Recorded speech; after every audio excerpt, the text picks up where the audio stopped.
ফজলুর রহমান আওয়ামী লীগের বিএনপি শাখার নেতা কিনা সেটা আমরা জানি না, বা ফজলুর রহমান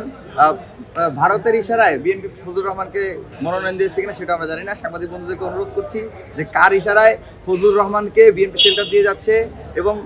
এই যে রাষ্ট্রদ্রোহীমূলক, আদালত অবমাননামূলক একের পর এক যে বক্তব্য দিচ্ছে, তারপরে বিএনপি কেন তাদেরকে শেল্টার দিচ্ছে? তারা কি ভারতের পদলেহন করার জন্য, ভারতের প্রিয় ভাজন হওয়ার জন্য, বা শেখ হাসিনার সাথে একটি গোপন আঁতাত রাখার জন্য, খুনি হাসিনার সাথে একটি গোপন আঁতাত রাখার জন্য এবং পুনরায় ফিরে নিয়ে আসার জন্য এই ধরনের কোনো ষড়যন্ত্র করছে কিনা,